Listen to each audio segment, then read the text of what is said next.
I am paging Dr. Shonda. I am the Dr. And I'm a licensed clinical psychologist. Yeah. Welcome to the Paging Dr. Shonda podcast, all things related to the Black culture. The doctor in front of your name. Me too. I'm excited to have you. Thank you so much for accepting my random DM and, and being welcoming to the conversation that we're about to have. Yes, I'm excited. Yes. And for those of you who are listening or watching on wherever you're watching from, thank you so much for tuning in and welcome to Paging Dr. Shonda, where we facilitate self-reflection through meaningful conversations in order for you to live a happy and healthy and whole life. I'm your host, Dr. Shonda, and let's get into it. Listen, I know this topic is going to be, it might ruffle some feathers, but I'm ready. Mm-hmm. It will. We can almost bet on that. Yeah. So if you can kind of like introduce yourself and tell the people a little bit about you and the work that you do. Yeah, so I'm Dr. Sarah Webb, the founder of Colorism Healing, and it is an international initiative to raise awareness about what colorism is across cultures, but also to help people do personal healing. So whether that be working on their self-esteem or working on their implicit biases around skin tone, and then also how people can be empowered to speak up and create change in their families and in their communities. And I've done a host of things, whether it's like teaching college courses, hosting international writing contests, teaching workshops to companies, and then doing my own events, support groups for dark-skinned women and the sort. Wow, that's amazing. I did not know you held support groups. I do. It's a joy. We're growing. We had our first in-person retreats in September. Wow. It was beautiful. It was actually in Baltimore. And so I'm excited to do the second round. But yeah, if anybody wants to know about that, you can find more at colorismhealing.com. Oh my gosh, that is amazing. That is amazing. Love all of the work that you are doing. Listen, I came across your work when you were on an international platform because the social media girlie's been in a frenzy for the past couple months. Like, we've been in a frenzy. Love and Hip Hop Atlanta had us in a headlock for quite some time now. Because of some very controversial comments made by a cast member toward another cast member. Mm-hmm. And so, I heard that they were facilitating a conversation regarding like colorism and the comments that were made. And I was like, let me see who will facilitate this, because, I want to make sure they got it together. And when I tell you, I was just sitting on my bed smiling, just taking notes. I'm like, Chanel, you hear her say that? Like, I was like the sis that you didn't know you had while you were facilitating that conversation. Thank you. It was amazing. And I just want to give you flowers and say amazing job for that.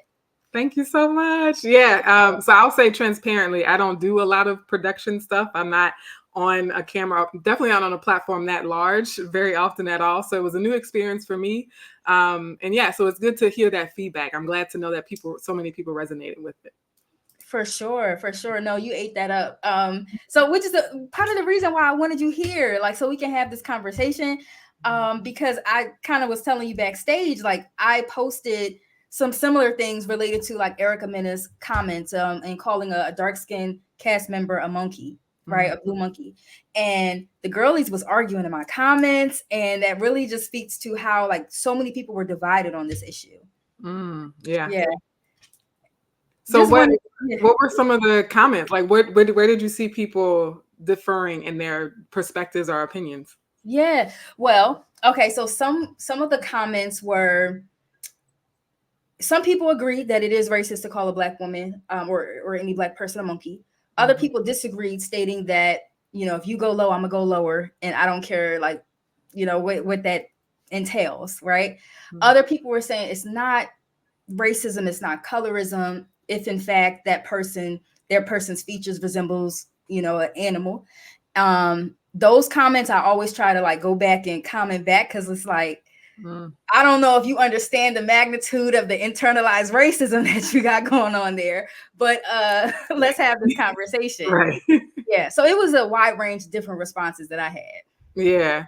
I saw various comments, and so also I'll say transparently too, I don't watch the show actively, but when that news came out, because of the work I do, everybody was sending me clips. Everybody's like, have you seen this? And this is colorism, and like, look at this. And so yeah, I saw a lot of the same comments, and of course arguments about, well, it can't be colorism. The doctor in front of your name.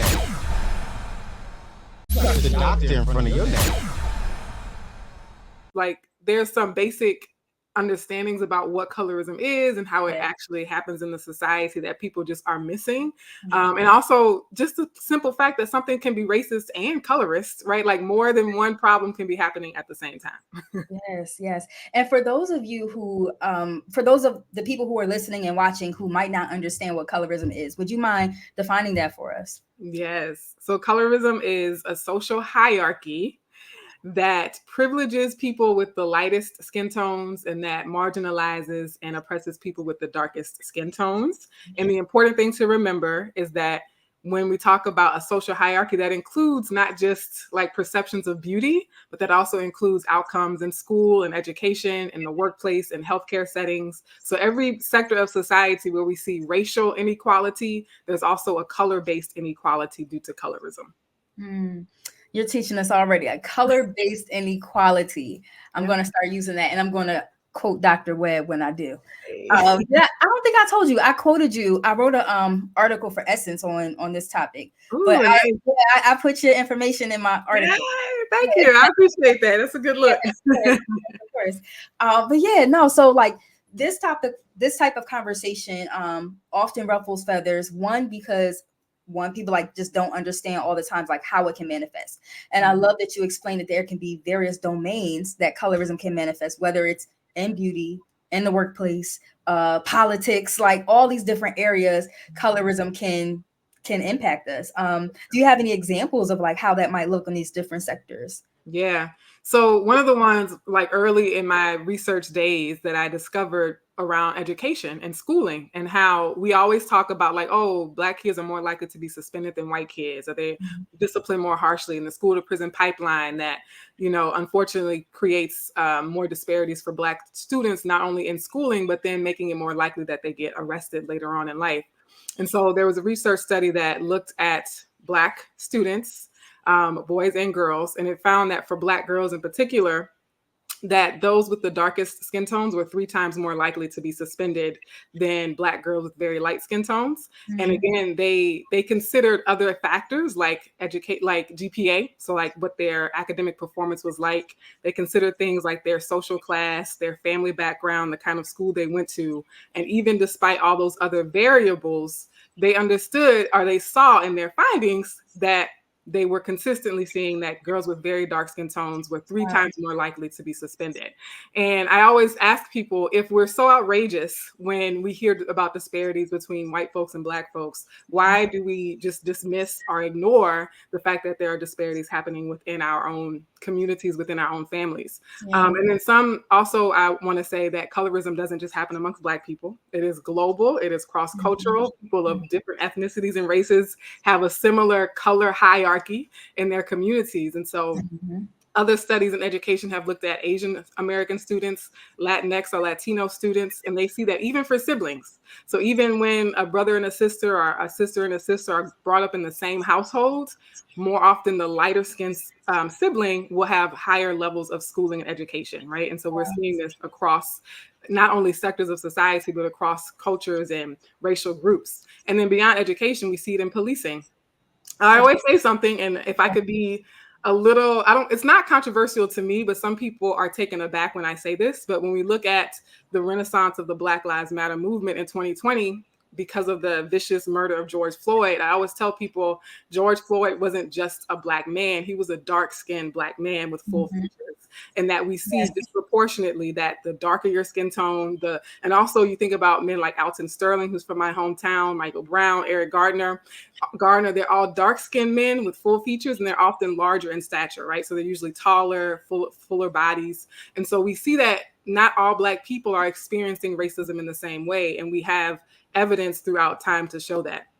And then one last one that I'll share is how even amongst African Americans, there can be a 12 to 14% income gap or wealth gap, again, despite years of work experience or the type of job industry that they're in. And so we see, again, outrage around like, oh, white people get paid more. Yeah. But some studies have found that African Americans with the lightest skin tones, their pay and their wealth is actually on par with white folks relative to those with darker skin tones. And so when we talk about racial inequality, we have to acknowledge that it's most often those with the darker skin tones that are really being impacted by those divides.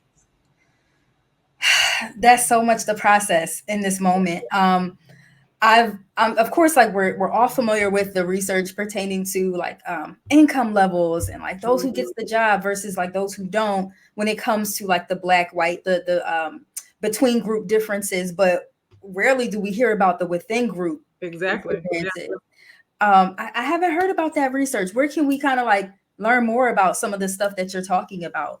Yeah, so I have a lot of resources. That's been my job for over a decade. So I have, in terms of people who are really, really interested in like going deep into research stuff, I have an index of like nearly 1,000 articles that you can search by topic. You can search by the date that it was published. You can search by the industry. So some of them are looking at economics. Some of them are looking in the legal field, are looking at education. And so that's at colorismhealing.com/colorism database. I'll send you the link if you could include it in the show notes and stuff like that.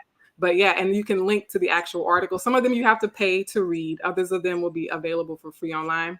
And then there's also YouTube series that I do. So I did a whole 20-week series on corporate colorism, where I talked about the history of colorism going back to the paper bag test and blue vein societies, and looking at how colorism happens through education, through hiring. And so if people learn better via video, via hearing people talk, then I have a YouTube series where I break down some of the research as well. That's amazing. The work that you're doing is just phenomenal, simply because like, one, we need this information in order to facilitate change. And two, because again, like a lot of us so one of the reasons I like reality TV is because it gives us the ability to be able to see things and not to turn away from it. And sorry, y'all, I live in a city, so it's sirens and stuff. But it's easy to ignore, like in the 50s and 60s, like colorism amongst siblings and like, the light-skinned child, that's my favorite child or whatever. Like, it's easy to ignore it and say that's not colorism. But when the conversation is unfolding on national TV, it forces us to have conversations about this. Absolutely. I agree, because I've been doing this work for a long time. And when MTV they had actually reached out to me before, but it didn't go through. Like, they decided to go in a different direction with how they wanted to address colorism on a different reality TV show. But for this one, when they came in my inbox, I was like, absolutely, because, I'm a former college professor. I've written academic research articles, as well as doing my YouTube videos, doing my Instagram reels, TikToks, and all that stuff. But I know that there's, people that need this discussion, need this conversation, that will never go to an academic conference, or they're not necessarily just seeking out colorism, right? But they might still need that information. And so I was like, okay, this platform would be perfect for like reaching other people in our community who just don't have that level of awareness of where to have these conversations. And so I've seen that. I've seen people that I grew up with, Dr. Shanda, that were like, I never knew Dr. Webb felt this way. And I watch this show all the time, and it's my favorite TV show. And, they felt seen. Like, they were like, this is something I've been feeling and experiencing my whole life. And now I'm having that validated and reflected on this like major platform. So we can't ignore it. The people in my family can't say I'm just being too sensitive, because look, they're saying it on MTV, So yeah. So what was that experience like for you, facilitating this conversation amongst the Love and Hip Hop Atlanta cast? Yeah. So speaking of like being in an academic conference, for example, like when I was in colleges and universities, what I tell people is that I felt more seen, more respected, more heard at that round table than I often have in academic spaces or corporate spaces, right? Like, they came with openness, they came with sincerity, they came with genuineness, and they came with respect. And I know I was not a celebrity host, I was not a celebrity facilitator, but that also cued me in. So I was like, well, maybe the network, maybe the show is trying to have a real conversation and not just like bank on somebody's celebrity celebrities. And so I really like those behind the camera were super friendly, super accommodating. And again, for me being green and like I was like, oh, you're gonna put a mic, up the back of my shirt? Okay, we'll do it. And like having to like be mindful of like camera angles and stuff like that. And so everyone, including the actual cast members, made me feel really comfortable. And I did get a sense that even though this thing had happened on the show, like they were really trying to address it. And I being a teacher, I was like, I have ideas. Obviously, I could talk about colorism for 5 hours nonstop, just me, but it wasn't about me. I was like, I'm here to listen to them, and I'm here to help them process the collective trauma that they experience. So Spice experienced it directly, but all Black people who witnessed that are experiencing a type of vicarious trauma like that.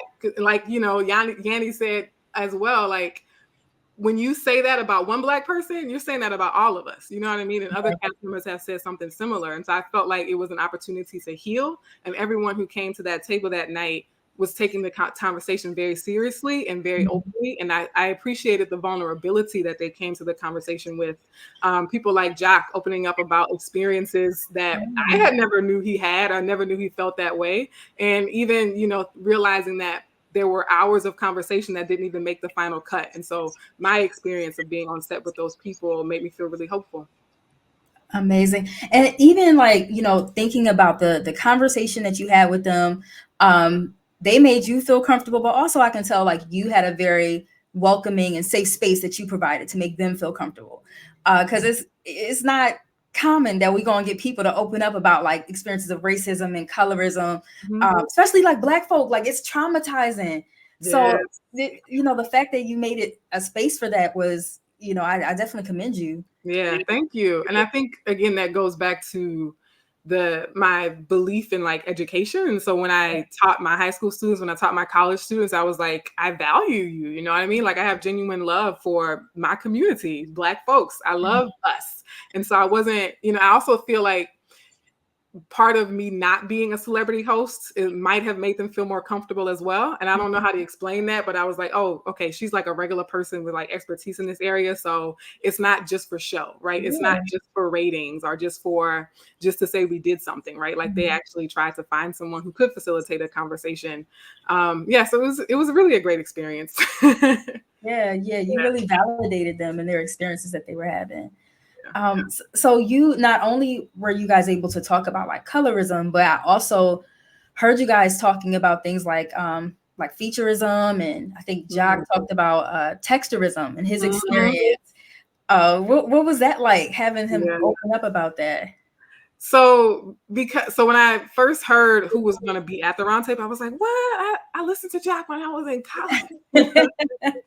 I was like, what? And so that was really, I could tell in the moment. I was like, oh, people are going to be so impacted by this. Yeah. Because I think we have this perception of celebrities, especially people who are like fans of these celebrities, that they're kind of untouchable, right? Like they can't be hurt, or like they don't notice when they're being treated differently, or like maybe because they have money and like status that, everything is all hunky-dory and like going great for them. And so especially being a Black man, right? A Black man who's a rapper, to say like, no, I noticed how people treated me differently because I'm darker than like other male singers. And just his openness to the conversation, like his willingness to ask questions, his willingness to even push back and disagree with us. I think that people who look up to him like really got a good example of like, okay, I can love music, I can love like entertainment, and I can love like the business side of things and the lyrical prowess of rap music, and I can be serious about things like racism and colorism. So I thought it was great. Yeah, no, it definitely was. And even when thinking about like how things transpired with the cast and, the openness that they experienced, what would you say like they took away from the conversation that you guys had? I think they took away like actually feeling heard and actually having a place to process and heal through some of what they witnessed and understand it. But also, and I think this Sierra put this out really clearly as well, like it's okay to talk about this stuff, right? Like it actually could benefit me, on my platform, but also like the people who look up to me, like they might really start to resonate if we open up about these issues more often. And I think my hope is that they whether it be like speaking engagements that they do at schools or like on their social media pages, that they do incorporate some social issues more often. And I think that would be very helpful. I think that being on a reality show, like it certainly highlights like the things that we experience in the Black community, because you're literally shedding light on it's pretty much a microcosm of us, like as a whole. So like them being able to have like a real life conversation about colorism and how it impacts us and racism, I think that was amazing. And again, just giving you your flowers, because it's not an easy conversation to have with anybody. That's true. The doctor in front of your name. The doctor in front of your name. So when thinking about like reality TV franchises as a whole, so this isn't the only reality TV show that colorism has been a topic of conversation over the past year or so. Yeah. Yes, it hasn't. I think the reality TV is indicative of like a lot of entertainment spaces. Yes. So I wouldn't blame like just reality TV. I think any form of media, even, magazines and like print media, can be guilty of perpetuating colorism. Yeah. But I think with reality TV, because like you said, we are looking into actual people's lives. So it's not like a scripted show where it's like a story about a made up story. Like we're looking at people's actual lives. And so when someone says something, they're actually saying that in real life, and they're actually saying that to a person. It's not like, oh, a character that I'm pretending to be said something. Like, no, like actual people are experiencing this. And so I think that is part of the shock. That is part of the drama, part of the trauma even, is that like, no, like she really said that. It wasn't like some line that someone wrote for her and she was acting it out. And so I think seeing it in reality TV show, there have been attempts to address it, and there's been for years, for like at least a decade, of not only colorism and like who gets cast on the reality shows, but then how they're treated when they are cast on the shows. And I think this was the first time that a show or / network like really stepped up the conversation, really stepped up how to respond to the fallout of that. And so hopefully that sets a precedent if it happens again on other shows, like the kinds of conversations they need to have to address it. Which brings me to my next point, because let me tell you, Real Housewives of Potomac. Let's talk about it. So colorism has been the topic of conversation amongst these ladies for quite some time. It's been a couple seasons, but it really got more intense last season, where there was like violence that actually occurred between one cast member who was like of a lighter complexion, Mia Thornton, to a cast member who was of a darker complexion, and her name was Wendy, Dr. Wendy. People were accusing Wendy of being like, you're hostile, you're taunting, blah, blah, blah, but they didn't really come at Mia with the same energy, who again is of a lighter complexion.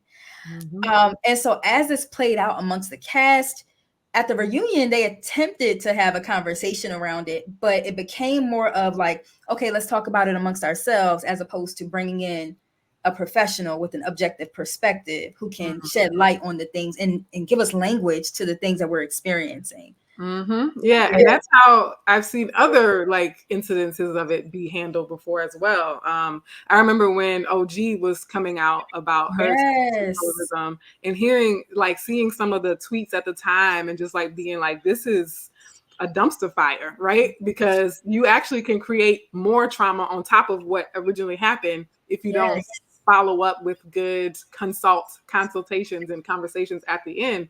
But yeah, you're right in terms of that particular stereotype, because it was the same thing on Love and Hip Hop Atlanta, right? Where it's like you automatically assume that the darker skinned person is the aggressor, right? And people give like the lighter skinned women the benefit of the doubt, or if a lighter skinned woman does get violent, they try to justify it, right? Well, like, you came for her and you started it, and so her violence is justified, right? When if the roles were reversed, then it would just be flat out like, no, you're too aggressive, or you asked for it type of thing for darker skinned women. And I think that's part of something that we see it, like you and I see it, and like other people see it, but for a lot of people it's been so normalized to think like in our families, the way I've heard parents talk about their own children, right? Like the dark-skinned child is the bad one, the dark-skinned child has the bad attitude, and the light-skinned one, oh, we have so many hopes for them, and like they're gonna grow up to be successful someday. And so a lot of us have been conditioned from the womb, really, with grandparents hoping that the grandkids come out light skinned, right? But Dr. Webb, can you tell us how we can stay in touch with you, the resources that you have, your upcoming support group, like all that stuff? Yes. So the most fun way to follow me is Instagram at Colorism Healing, because I do like reels, I post a variety of things.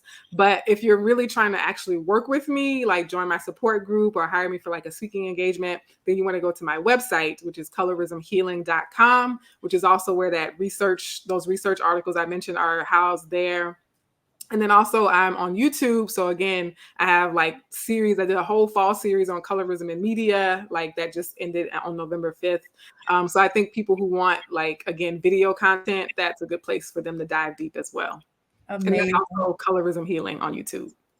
Awesome. And so you guys, it'll be listed in the show notes as well. So if you want to check out the website, as well as her YouTube, you can definitely click on what we have listed to stay connected with Dr. Webb. Dr. Webb, it's been a pleasure. I appreciate your time. Yes, absolutely. Thanks for keeping it real with us. Of course. No, like you can always come back and we can continue to have these conversations, because I can guarantee you, like, we're going to keep talking about it. More things are going to happen. That's just the way life goes, unfortunately. But we're here to facilitate the conversation. So absolutely love it. Thank you for what you do. Thank you. I appreciate it. And y'all, make sure you tune in next Wednesday to Paging Dr. Shonda. I'm your host, and what's my closing statement? You have the power to create the emotions that you want to experience. It's late, y'all. Forgive me. All right, y'all. Tune in next week. The doctor in front of your name.